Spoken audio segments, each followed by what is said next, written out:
All right, so welcome everyone. Today we are going to have an awesome discussion on protein intake for your optimal health, fitness, all those different goals.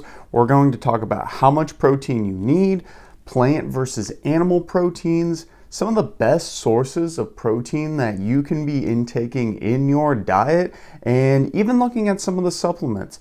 On top of that, we're also going to discuss potential dangers of consuming too much protein and look at a few specific categories where it might not be the best idea. Before we begin, if you are lacking on your overall protein, I did link in the description of this video some of my favorite protein supplements that I like to use. But without further ado, we'll go ahead and jump right into the first part of this section. So I kind of broke this up into a lot of different things, but I really wanted to start overall with how much protein should you be consuming? This is a question I get asked a lot, and we're first going to start by looking at what protein actually is, because I think this is an important distinction to make for all of you who are watching. So protein is essentially a macronutrient that we need every single day. It's actually comprised of amino acids, which are essentially the building block for literally everything in our body. These amino acids are then, that's kind of like the minimal structure. They can then be built into peptides, which can then be built into polypeptides, which then can be made into what we know as protein. And protein in itself can be used for a lot of different structures in our body, such as muscle. A lot of people know that muscle is built with protein. Well, protein literally is muscle, and muscle is literally protein. In addition to that, it also helps with lots of different cell structures in our body as well, keeping them regulated, keeping them repaired. And then if we think about metabolism itself, all the different things that we do with metabolism, there's so much breakdown going on. There's so many things happening, and protein helps to repair ourselves specifically in case stuff happens, and stuff happens all the time. Anytime your day-to-day activities happen, anytime you are expending energy, there's numerous different things where your body needs to be repaired, and protein helps do that. So it's really, really great to have, and unfortunately a lot of people are lacking on protein, which is why they might not be feeling as good, because guess what? Your body's not going to be able to repair as well if you're not getting that good protein content. So let's talk about a little bit more about what happens if you don't get enough, and then we'll talk about how much you really need. So we all know that one of the biggest things that happens when you don't get enough protein is you simply lose a lot of strength and a lot of muscle. And this is because, as I just made the distinction of, that protein literally is muscle and muscle is literally protein. When you go to the store and you're buying meat, for example, say you go buy some steaks, you are actually just buying literal protein, muscle from that animal. That's the same thing for you. You got to think about yourself kind of as an animal. It's literal cell biology. So if you're not getting enough protein, you're going to lose that muscle and that strength from your body very, very rapidly. Also, cells and injuries can't heal as well, as we just discussed. Recovery from all types of different stresses, and specifically actual things that happen. So say you get cut, your body needs enough protein to actually go through that metabolism, go through the inflammation process to repair the overall skin and damage that occurred. In addition to this, a lot of people do know this as well, but your hair, skin, and nails are comprised of proteins. I should make this distinction again. Literally every cell, every structure in your body is comprised of protein. It literally builds everything. We discussed amino acids earlier. The amino acids build those peptides, polypeptides, which build the proteins, which literally build everything in our body, which I think is pretty cool. In addition to this, a lot of people don't know this, but protein is very satiating and can actually kind of keep you more full than if you're not eating enough protein. So if you're trying to lose weight and diet, having enough protein is great for that. But on the flip side, if you don't get enough, you're going to be very, very hungry, and it's going to be very difficult for you to stick to that diet, stick to that weight loss. And even if you're trying to just maintain your overall weight, having enough protein is going to really help with that satiety as well. Also, as we just discussed, since protein does help to kind of repair and create all these different cells and structures in our body, your cells from your immune system that help with all the different things that keep you, let's say, sickness free, they fight off those colds, fight off infections, all those different things, those aren't going to be able to be working quite as well if you're not getting enough protein. So you could be getting a lot more sick, which is obviously something none of us want to do. And then in addition to this, and one of the big things that'll lead to weight loss, or no weight loss, I should say, and we'll discuss this a little bit later in the podcast, is that if you're not eating protein, and specifically high quality protein sources, you're likely going to be eating other things. And those other things are usually very high processed, high calorie dense things at the store, such as cookies, crackers, cakes, chips. All these things you will be more likely to consume because that's the only thing left usually in people's households if you're not consuming enough protein. So protein is great for a lot of different things, and if you don't get enough of it, it's going to cause quite a bit of different issues. A lot of those we just laid out, and you'll probably notice them. But this then begs the question of how much protein do you really need? And I do want to say something first off, is that there's really no upper limit for the most part on how much protein is good. Obviously, you want to get enough carbs and fats in your diet so you are feeling good, vibrant, and energized. Fats also help with some of that metabolism and hormonal regulation. But if you're just getting a lot of protein and you're not really thinking about it, there's no really bad part of eating too much protein. And I'll also say too that most individuals are not getting enough protein. So if you're asking yourself like, what's the problem with consuming too much protein? There really isn't. And we'll discuss one population later in the video that might want to kind of monitor their overall protein intake, but there's no real upper limit. With that said, right now about 0.82 grams per pound of your body weight is going to be fairly good for overall health and longevity. Again, with that said, increasing your protein intake beyond that is going to help with a lot of different things, specifically satiety, so weight management. Also too, if you are somebody who's trying to build more muscle, you might need a little bit more as well. Or if you're somebody who's trying to diet and lose weight, you might need a little more protein as well. And we'll discuss those in some of the next sections in this podcast. But just know that more protein is typically better for overall goals and longevity. So go ahead and give this the stream a thumbs up if you're enjoying this so far. And because of that kind of first section, I did mention muscle building. So I do want to go into this next session because a lot of people want to know how much protein do I need to actually maximize muscle growth. And if you are somebody who's trying to live the most fulfilling life, if you are trying to get the most out of your overall fitness and health, you don't need to be looking at increasing protein for muscle mass as it's going to get you huge. It's going to get you bulky. It will not. Think about how many people struggle with gaining muscle and gaining weight. Literally everyone. And if everyone could get bulky and muscular as quickly as people quote unquote think they can, especially when increasing your overall protein intake, everyone would be huge and bulky. So even if you are a senior, even if you are somebody who just doesn't want to gain a lot of huge bulky muscle, know that when you are actually increasing your overall protein intake, that's not really going to happen. It's not really something that happens. You're going to improve strength greatly. You're going to improve muscle, but it's not going to be super, super crazy. Another thing when talking about building muscle is that you do need to be in a calorie surplus. So it doesn't matter how much protein you're taking. If you're not eating more calories per day than you burn, you are not going to gain any muscle. So that's another distinction. Also too, sometimes when you are gaining muscle and gaining weight, you might actually not need quite as much protein because you're just getting overall more calories, and the calories are really going to help drive that overall muscular growth.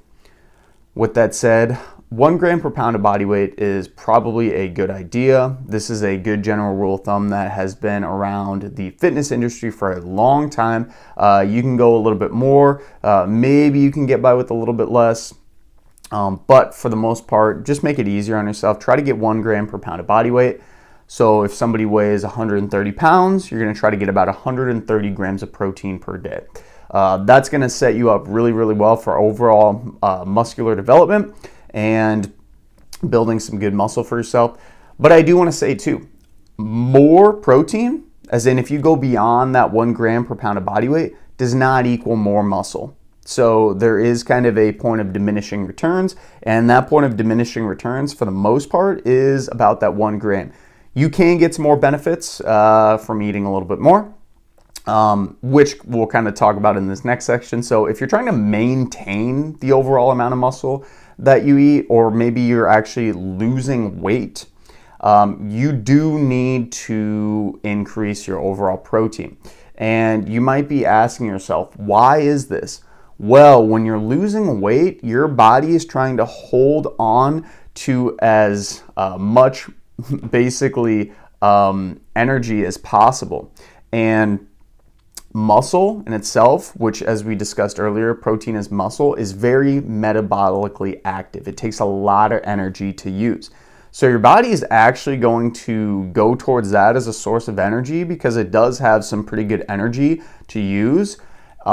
So increasing your overall protein intake can be kind of protein sparing or muscle sparing if you're trying to lose overall weight. So it's really, really crucial to make sure you're eating enough protein because of that exact example.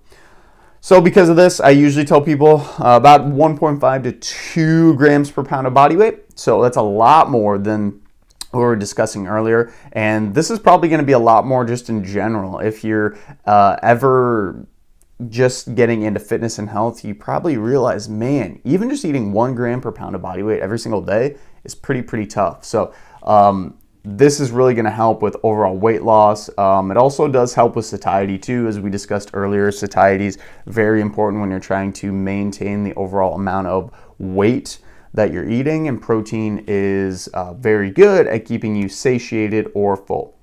And speaking about protein in itself and keeping you full, let's talk about a few of the good sources of protein that you could be consuming for yourself on a daily basis. So we're going to start with plant-based, and this is only because a lot of people don't realize the sheer amount of plant-based proteins that are out there.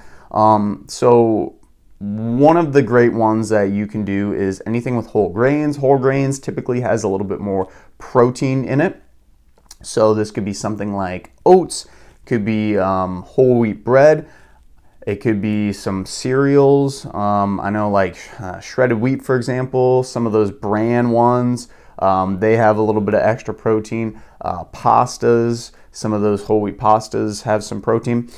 The main thing I want you to realize though for these whole grain pastas, they do have some good protein in it, but usually it's going to be the ones with 100% whole grain. If you get something that has honey wheat, for example, or enriched wheat, white wheat bread, it's kind of redundant, but that actually exists, it's not going to have as much protein as that actual whole wheat. 100% whole wheat, and I always go towards 100% whole wheat because it also has some fiber and some other good things in it too. Fibers for a different discussion, but just generally speaking, those are some good ideas. Just make sure they're 100% whole wheat. On top of that, we can lean towards some nuts and seeds. This has a little bit of protein, not a lot for the overall amount of calories. And I should also say, generally speaking, plant-based protein does not have quite as much protein per calorie as compared to animal protein. So that's just something to be said. A serving of, let's say, peanut butter, for example, has about 7 grams of protein per 200 calories. If you had 200 calories of chicken breast, you're almost getting, I'd say, 40, maybe even 50 grams of protein. So that's kind of one of the bad things about plant protein. But with that said, nuts and seeds, you can have almonds, peanuts. These can all be done in nut butters too. That's a great source. Otherwise, you can just pop them in your mouth plain. Chia seeds are another really good example of a seed that is actually fairly decently high in protein. It's also got some good fiber too. Soy is probably one of the best sources of plant-based protein that people can be taking, simply because it's so bioavailable. Not bioavailable, available. We'll talk about bioavailability in a second, but it's very available and it's actually fairly high protein for the overall calories it has. So this could be something like soybeans, soy milk, tofu, tempeh I think is another one. But these all can be used in basically any person's diet. And a lot of people like cooking with tofu because it can kind of mask and go with the flavors of whatever you're cooking with. So if you're cooking some vegetables and you cook tofu with it, it's a great thing because it actually kind of takes over the flavors of the vegetables. So it's just something, again, another tool in your tool belt that you can use. And you can do some of these too if you do like more eating more animal-based proteins, I should say. You can try sticking in some of these other ones as well. On top of that, I also really love soy milk. People kind of dog on soy all the time, but soy milk's really, really tasty in my opinion. And it also has pretty good protein per calorie ratio. There are some trace amounts of protein in vegetables, but I don't feel like there's enough to really go down that rabbit hole and talk about it. But another really good one too, beans and legumes. So this is like peas, black beans, navy beans, basically any type of beans. And when you're thinking of peas too, a lot of people are like, peas, man, that's interesting. Yeah, peas actually have a really, really good protein ratio. And we'll talk about kind of the pros and cons of what plant protein can give you versus animal protein in a second. That's going to be in the next portion of this podcast. But those are just a few of the great vegetable-based or plant-based proteins. And now we need to discuss some animal-based ones. And I did these secondary mainly because a lot of people already kind of know these. They're familiar with them. But I think it should just be reiterated as well, all the different options. So eggs are a great source of animal-based protein. You can have chicken, beef, pork, milk, cheese, fish, any type of dairy is going to have some decent overall protein content as well. And that would kind of be on the side of vegetarian. That's not plant-based, but if you're somebody who's vegetarian, you might be leaning to some of those dairy options. The big distinction I do want to make with these animal-based products is to try to go for stuff that's kind of lower in overall saturated fat, because that saturated fat can have some potential issues on your overall blood work, such as increasing LDL, which can increase the chances of heart attacks, heart disease, etc. And we'll discuss that a little bit more in the next section. If you are somebody who struggles with getting kind of these normal whole food sources of protein, though, there are some supplements out there. Protein powders are a great example, specifically whey protein. Protein bars are very handy. Also, there's lots of vegan and vegetarian alternatives too. So there's pea plant protein. There's, I think, rice protein exists now. That's like in protein powders. And there's also all types of vegan protein bars, protein pizzas, literally so many different things that are both vegan or plant-based, and then also animal-based as well. So many different things out there. Getting enough protein in your day-to-day life nowadays is so much easier. Some things I did want to tag is maybe not being completely worth it though, is collagen, peptides, and amino acids. These are kind of a waste of money for the most part. The research isn't really backing them super well. And here's the big thing about all these. Amino acids, as we discussed, is literally stuff that goes into peptides. It goes into protein. So if you're buying amino acids, you're literally buying protein that's already broken down. So you might as well just spend the money on getting actual protein that has all of the amino acids already in it, plus the satiety effects, plus all the other just good things about protein being tasty too. Collagen, don't waste your money. All these things, the science isn't really backing on it. So hopefully those gave you a few different good ideas that you can take to your overall diet. And this is actually a really good segue into the next portion of our podcast, being how to eat more protein. We talked about all these different sources of protein, but you might be thinking, Logan, like it's really, really tough for me to get those. So this next portion is going to be a few actionable tips that hopefully give you a little guidance in getting some more protein in your overall diet. One of the first things, and probably the most important thing when it comes to anything health and fitness related, is to make sure that you find sources you like. Whether this is plant-based, whether this is animal-based, whether this is supplements. Ideally, doing a little bit of all of them is probably a good idea. Find ones that you like. Find ones that you like and can stick to for a long time. This is because sustainability when it comes to fitness and health is one of the biggest and most crucial things that you need to be focusing on. Also, too, if you are finding value from the stream, whether it's live or on the replay, please consider liking the video. It helps the channel out a lot. And when we're talking about sustainability for fitness and health, as we discussed, you really need to have it something you like. That's going to be one of the best ways to sustain it. So if you're somebody who's trying to get more protein in your diet and you're thinking, I'm going to eat chicken breast because I know it has good protein. It does have good protein. But if you don't like it, you're not going to stick with it. And if you don't stick with it, you're not going to eat protein long term, and you're not going to reap all those good benefits of consistently eating protein. So make sure you find sources you like. Try out a bunch of different ones. It can be a combination of supplements, animal-based, and plant-based. All those are great. And then once you find some sources you like, this is where it can be kind of fun. You can start adding them to dishes, such as casseroles, soups, sandwiches. I really like loading on sandwiches with a bunch of extra protein or meat. You can get a little bit of cheese in there too, which has some protein as well. I usually stay away from cheese, not because there's anything bad with it, but it's just a little higher in calories. So stuff like lunch meat is a great example. Toss in some of that on a sandwich. I'm also a big proponent of doing these big salads or soups that have a lot of protein and vegetables in them. Very satiating, very filling, lots of nutrients, and I think it overall tastes really great. It's just a great, easy way to get some protein in.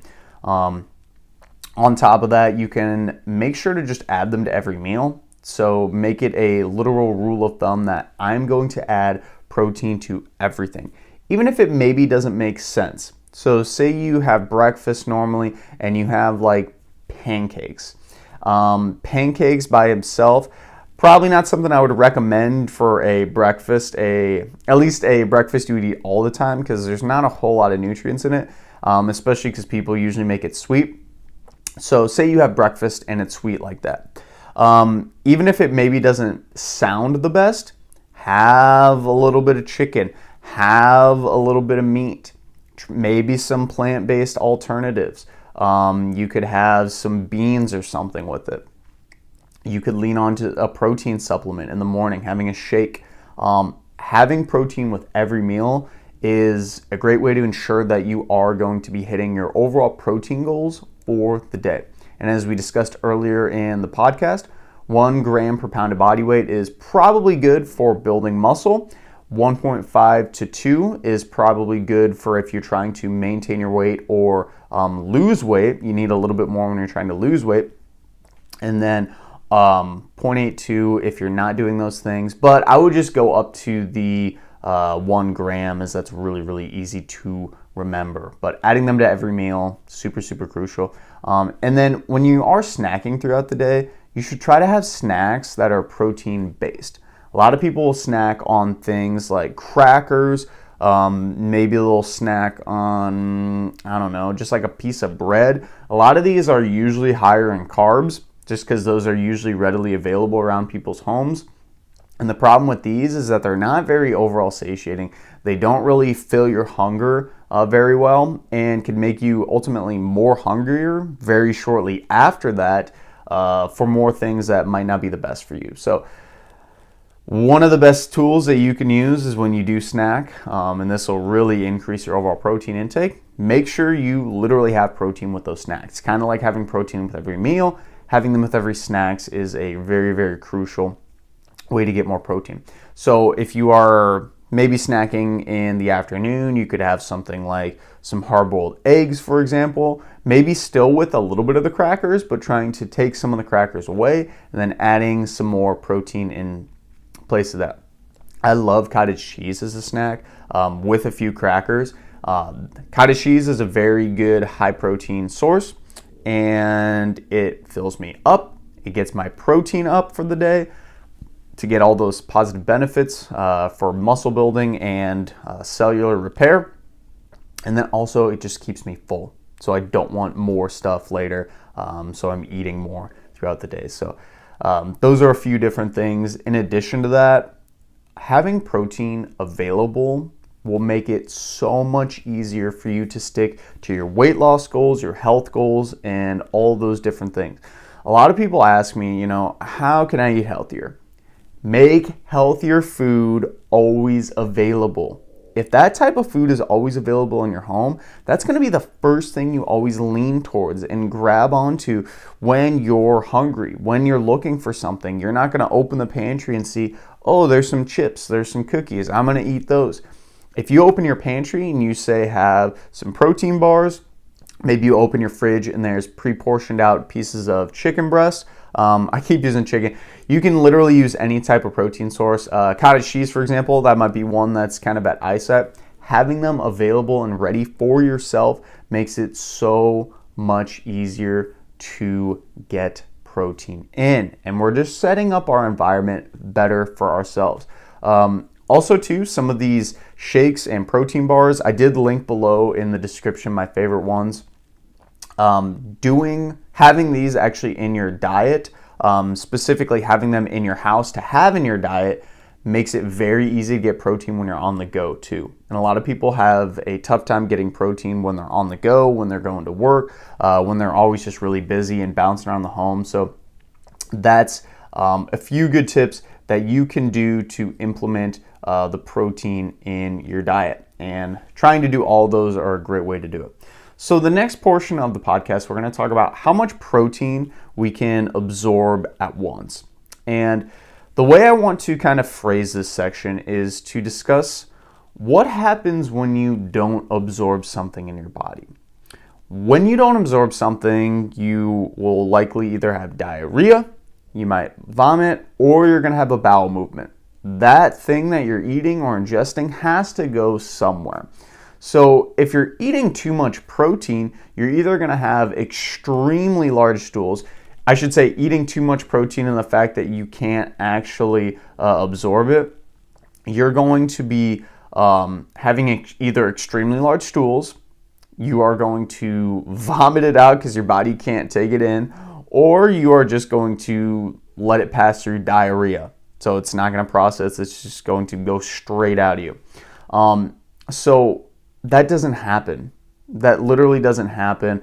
Very, very high amounts, and these would be like crazy amounts, like maybe 4 grams per pound of body weight. But even up to 3 grams per pound of body weight, there's still not a lot of people that will have troubles absorbing it. Your body will absorb it, but I don't think that's what we're asking. We're not asking what will absorb, because everything will get absorbed. What we're asking is how much is actually useful, how much will be used for our overall body. And that 1 gram per pound of body weight, if we're trying to build muscle, that's pretty much going to be the upper threshold. And what happens if we don't use it is it just gets released from the body. It passes out. Some of it might get used for energy. most of it is going to be used for cellular repair, pretty much all of it actually. And if you're eating in a calorie surplus, for example, that might be where it gets used for a little bit of extra energy. But for the most part, it's all going to be going towards your muscle building. With that said, though, as I discussed earlier, you can't just overeat more protein, and that's going to lead to more muscle building. At about that 1 gram per pound of body weight, that's going to be kind of the point of diminishing returns. Some people might want to eat a little bit more for preference, for satiety, because it makes dieting easier to overall eat on. But at the end of the day, it's not going to particularly matter. It's incredibly hard to actually store as fat or use as energy. It can be done, but your body really does like to just use overall protein to build and repair the structures in your body. And if you think about it like building a house, if you build a house, the wood is going to be the protein. And you wouldn't build a house with all that wood being protein and then actually use the wood from that house to have it for your day-to-day activities. It's kind of the same thing for building protein and building muscle and using all the protein in our body. You're not using protein to build something and then take it away to use it as energy. It doesn't really work like that, and your body does not like to do that. Can in really bad times, like famine and such, but for the most part, that's kind of the idea. One of the other reasons why I think people struggle with this idea of protein absorption is usually we get told to eat about 20 to 30 grams of protein at each meal, which is a good rule of thumb. And this is kind of a way to get us to that protein goal at the end of the day of that 1 gram per pound of body weight if we're trying to build some muscle at the end of the day. But this doesn't really talk about the actual absorption. So this goes kind of more along the lines of just general what you should be eating. And people that think that since you're normally eating about 20 to 30 grams per protein per a meal, that's actually what's getting absorbed. In all reality, you could eat 30, 40, 50 grams of protein per meal and all of it's getting absorbed. It's just the fact that most of the time people are not eating that much. So that's kind of a point to note when we're looking at overall protein consumption. And one of the next portions of this that I wanted to discuss and go over is on animal protein and plant protein. So we just discussed overall absorption. So if we are eating all that protein and we are eating from certain kinds, which one's better? Which one's better? Should you be eating animal protein or plant-based protein? And I want to discuss kind of pros and cons of both of them. We're going to first talk about animal protein.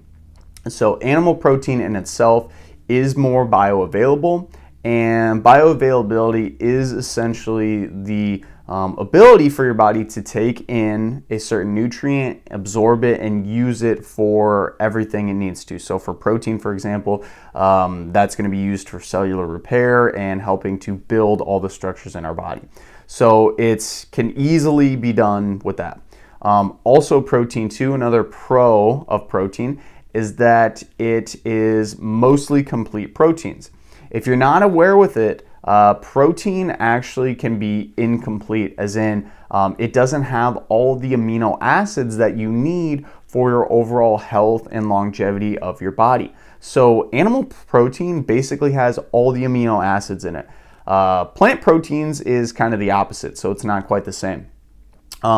So because of this, you might not need as much total protein in your overall diet if you are consuming animal proteins. The one con that I will say with this is that if you are eating sources of animal protein that have a lot of saturated fat, they're high in saturated fat, for example, this could lead to some deleterious health effects down the road, increasing your chances of LDL developing in your body, which can increase the likelihood of chronic disease, specifically from heart disease and all those different things. So Animal protein's totally okay. It's complete. It has all the essential amino acids for the most part that you need.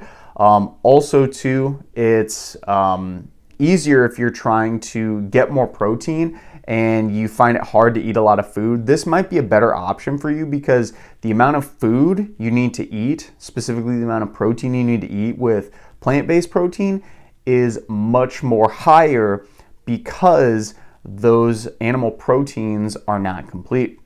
So speaking about plant proteins more specifically, we actually just touched on a lot of this, but plant proteins do have a lot of great micronutrients that animal proteins might not have. So these vitamins and minerals that we know are very important for our overall health and longevity. On top of that, fiber is something that you can't find in protein. So if you're eating plant proteins, for example, you are getting some extra fiber and all these micronutrients. With that said, though, and I do have a typo on this, it does lack certain animal nutrients. In the notes here, I put it lacks certain plant nutrients, so I apologize that. It does lack certain animal nutrients. B12 is the one I have, for example. So if you are trying to eat mostly plant-based options, you might need to supplement with B12, for example. Plant proteins are totally okay, though. They're totally great. The thing about it is, though, since they're not a complete source of protein, you might need to eat a little bit more overall of these plant-based proteins. And then you should also try to eat varying sources of plant-based proteins, because some plant-based proteins have a higher concentration of amino acids than the other ones. So for example, people always talk about maybe eating rice and beans together. That is because rice has some different plant proteins and beans have a totally opposite set of plant proteins. Together, they make complete proteins. But if you think about the overall amount of calories and protein you get from it, it's not a lot, even if they are complete. So you would need to eat a lot more food in general. So both of them are good to consume. Both of them are okay to consume. Just know you might need to eat a little bit more if you're eating from plant-based sources. And if you're eating from animal sources, trying to make it lean is probably going to be your best option. So we kind of just briefly touched on this, but I want to go over it again because a lot of people ask me this question: is animal-based protein good for you? And as we discussed, it can be okay for you. It actually is okay for you, but you need to kind of find the right sources. So the bottom line is it's perfectly okay to consume, but there might be some issues with high consumption of certain types of animal protein, specifically ones that are really high in saturated fat, ones that are really high in calorie, and stuff that might be even processed. So the first thing that comes to mind is bacon. If you're eating a little bit of bacon every once in a while, that's okay. But if you're consistently eating bacon, it's very, very processed, which can increase the chances of developing certain cancers down the road. It's very high in calorie, which can lead to overall gaining weight, which has a lot of health concerns such as diabetes, high blood pressure, potentially heart disease is another one. Overweight, you're going to be very, very stiff in your joints. You're not going to move quite as well. Probably some self-esteem issues as well. So that can happen if you're eating certain types of animal protein. And then also the saturated fat, that can lead to some of these chronic diseases long-term down the road that we know of. So when it comes to animal protein, it's totally okay. I just try to lean people towards those leaner sources. So chicken breast, for example, or lean sources of beef, trying to go towards, I'd say maybe like 90%, 85 to 90% if you're going on beef.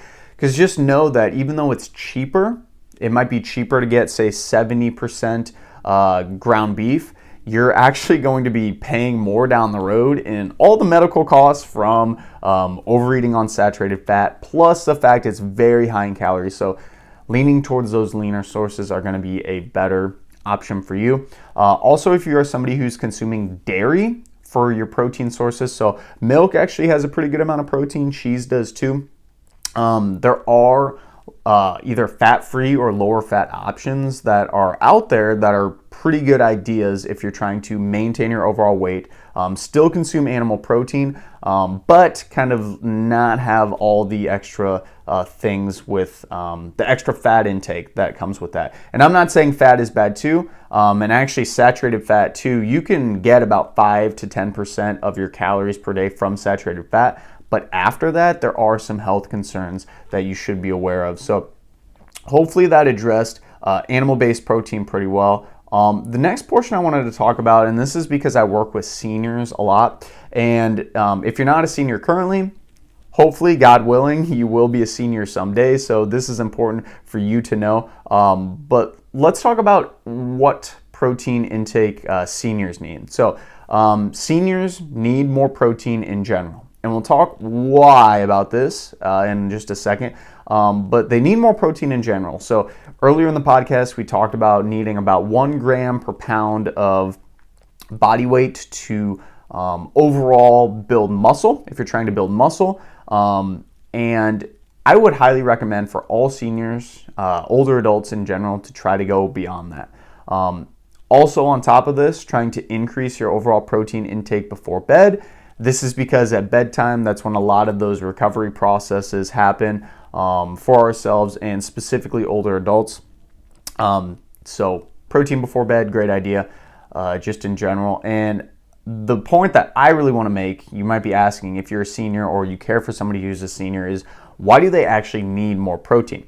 And this is because of a phenomenon called anabolic resistance. So anabolic resistance essentially is when your body is not able to produce muscle protein synthesis quite as easily as individuals who are maybe a little bit younger.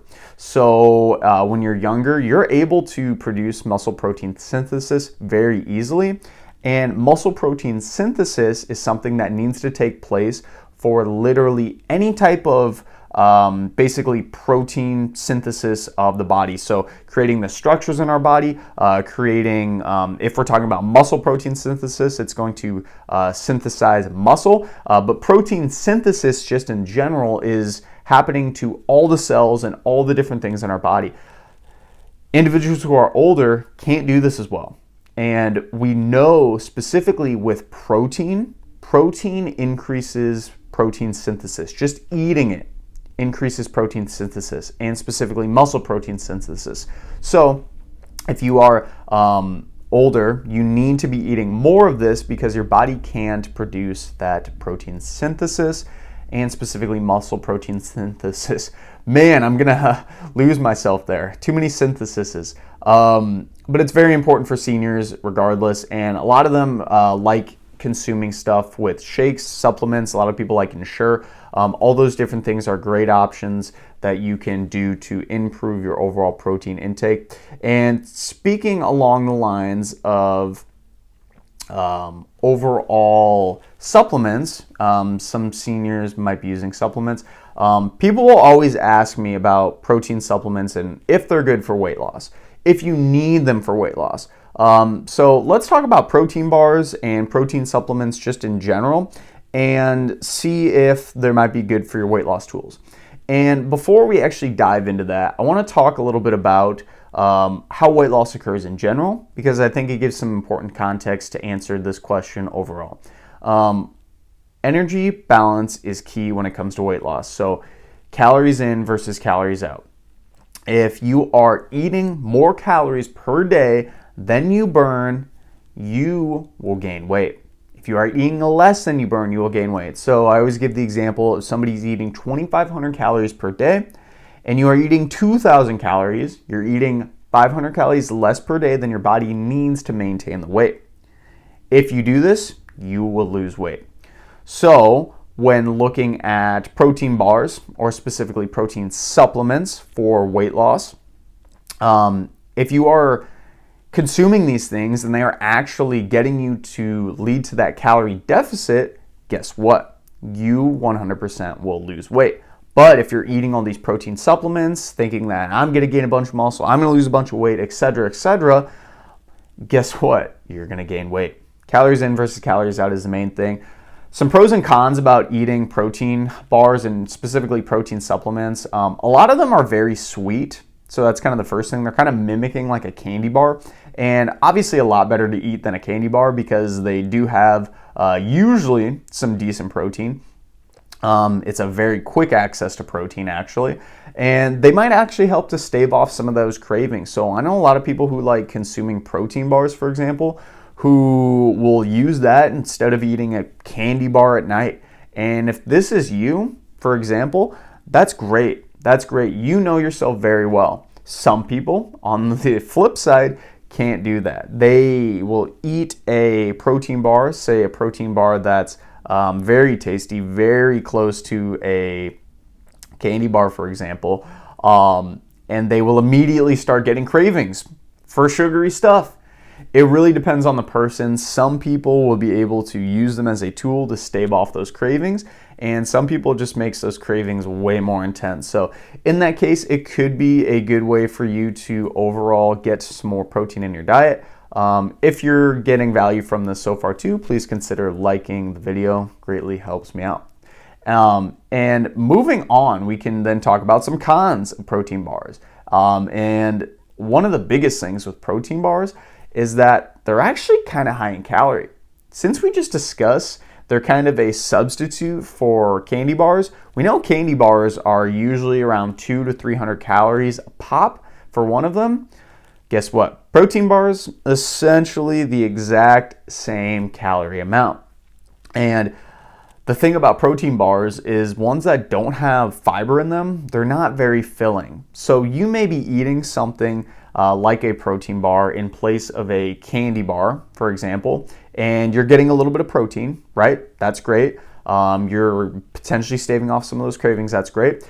But it's very high in calorie. And if you're eating, say, 2 or 3 of these a day, that's an extra 200 to 600 plus calories a day just in those protein bars. And I know for myself personally, I do love the taste of them, but they're not very filling. I'll eat one of those and be like, I could eat another one and another one and another one. Some people are different. Some people, it satisfies them super well. It's just kind of knowing your body. These are all things that are things relative that you should consider. Another con with protein bars, especially when it comes to weight loss, is that they're very expensive. So if you're trying to lose a bunch of weight, and essentially when you're thinking about weight loss, you should be thinking about trying to lose or maintain weight for the rest of your life, as in doing things that will lead to that for the rest of your life. If you're leaning on protein bars and that's something you really want to have in your overall diet for a long term, they're pretty expensive. Some are a little bit cheaper, but those that are a little bit cheaper aren't going to give you quite as much protein typically. They might not have as much fiber. They might also not be the most tasty. The ones that usually taste the best are the ones that are most expensive. So those are something to keep in mind. Also too, this might seem kind of redundant and weird, but sometimes these protein bars are actually not very high in protein. I've seen numerous bars that are kind of quote unquote coined as protein bars that have maybe 7 to 10 grams of protein in them. And that is much more protein than a candy bar, as we discussed earlier, but that's still really not that much protein. If we're trying to hit that 1 gram per pound of body weight protein goal that we talked about earlier, 10 grams of protein is going to do a very small dent in that. A very small dent in that, especially when you keep in mind that if you're eating a bar that's 200 calories, 10 grams of protein is only 40 calories from that bar. So less than 25% of the calories are from that bar. So just something to keep in mind. If you're looking for protein bars, try to find ones that are cheap. Try to find ones that are not very expensive. And that's going to get you your best from your mind. I really like the Zone Perfect bars. Those ones are pretty decent.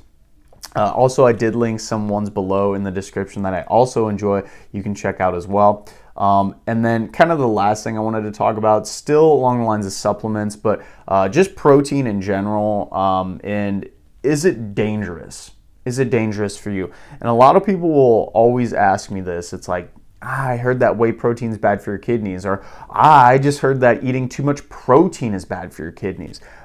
So let's kind of discuss this a little bit, because I think it's an unfortunate thing that a lot of people kind of struggle with. And when you're trying to get the most amount of protein in your diet, if you're scared about ruining your kidneys, you might not be eating as much. So let's first go along the lines of, is protein bad for your kidneys in general? This isn't protein powder we're talking about, just protein specifically, say like a chicken breast. If you have healthy kidneys, as in you're able to filter out the waste from protein breakdown and all the different things that happen with cellular metabolism, there is absolutely no issue in consumption of protein.